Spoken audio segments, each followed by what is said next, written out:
Every Clash Royale player talks about skill, timing, or deck choice. But there's one skill nobody ever mentions because you can't see it. You can't measure it in trophies. You can't find it in your stats. But it decides who becomes a legend and who stays average forever. That skill is decision control. The ability to make the right move, not when it's easy, but when everything is falling apart. Today, we're going deep into the invisible art of control, the mindset that wins games before they even begin. Let me ask you something. Have you ever played a match where you were winning, totally dominating, and then suddenly everything flipped? You dropped one bad card, got caught with no elixir, and boom, game over. You start thinking, how did I lose that? You had the matchup that counters everything. But you lost not because of bad luck, you lost because you lost control. Control isn't just about defending. It's about being one step ahead emotionally and strategically. The best players, the ones you watch and think, how are they always in the right place at the right time? They aren't reacting faster, they're thinking slower. They create space between what happens and how they respond. That's the invisible skill, calm, conscious control. The power of pausing. When you're in the middle of a match, it's easy to forget that you control the pace. Your opponent drops a hog and your brain screams, defend now. And before you know it, you overcommit, leak elixir, and turn a small defense into a full disaster. But here's the thing, pros pause. They see the hog, they wait a fraction of a second, and they ask themselves, do I really need to respond right now? Or can I trade smart? That tiny pause separates impulsive players from strategic ones.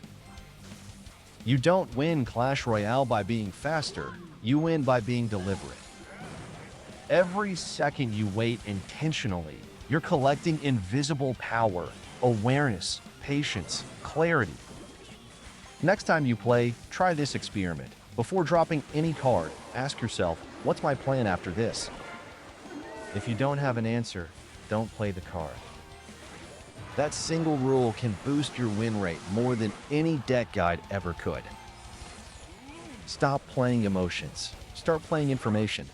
A huge mistake that keeps people stuck forever, playing based on emotion, not information. You get angry after a bad push, so you go all in. You feel confident after one tower, so you start trolling. And that's exactly when smart players destroy you. Every move you make gives your opponent data.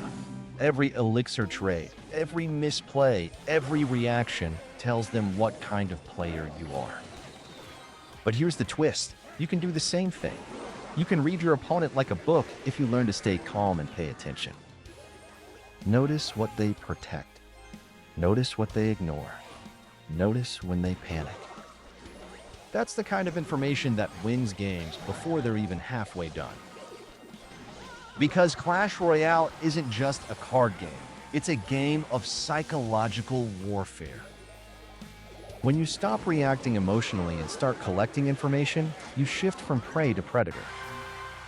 The law of elixir control. Let's talk about elixir. Everyone knows to count it, few actually feel it. Great players don't need to track exact numbers. They just sense when an opponent is dry or floating. And that sense only comes when you slow down and actually observe the flow of the match. Here's a simple rule. Every action should either create pressure, profit, or preparation. If your move doesn't do one of those three things, it's probably a waste. Create pressure. Force your opponent to respond even when they don't want to. Create profit. Trade positively. Gain more from less. Create preparation. Build the setup for a winning push. That's how control works, not by playing more cards, but by making every card count. Elixir is your oxygen. Don't waste it on panic plays. Use it like a scalpel, sharp, clean, intentional. The confidence loop. Here's a truth most players never realize. Confidence isn't built by winning, it's built by recovery. Anyone can feel confident after a 3-crown win. Real confidence is staying focused after your opponent takes your tower with 15 seconds left. Confidence comes from resilience, from proving to yourself that you don't need perfect conditions to play perfectly. Every bad rotation you survive makes you mentally stronger. Every tough matchup you learn from adds to your calm. So stop saying, "I got unlucky." Start saying, "I got data." That's what pros do. Every loss is a lesson in disguise. They don't collect trophies, they collect experience. That's why even when they're down 0-1, they still look unshaken. Because they know something most players don't: composure is contagious. When you believe you're in control, your opponent starts feeling the pressure, and often they crumble before you do. Smart adaptation, the meta of you. Every few months, the meta changes. Cards get nerfed, decks die, and everyone scrambles to find the next big thing.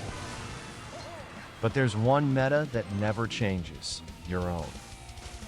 Your mindset, your reaction time, your patience, that's your personal meta, and you can upgrade it constantly. Ask yourself, what kind of player am I right now? Do I panic when I'm down? Do I waste elixir defending too much? Do I switch decks too fast instead of fixing my mistakes? You can't control balance updates, but you can control your upgrades. Every time you improve a habit, you're patching your own system. And that's what the best players do. They self-update every season. If you've made it this far, that means you care about more than trophies. You care about mastery. And that's rare.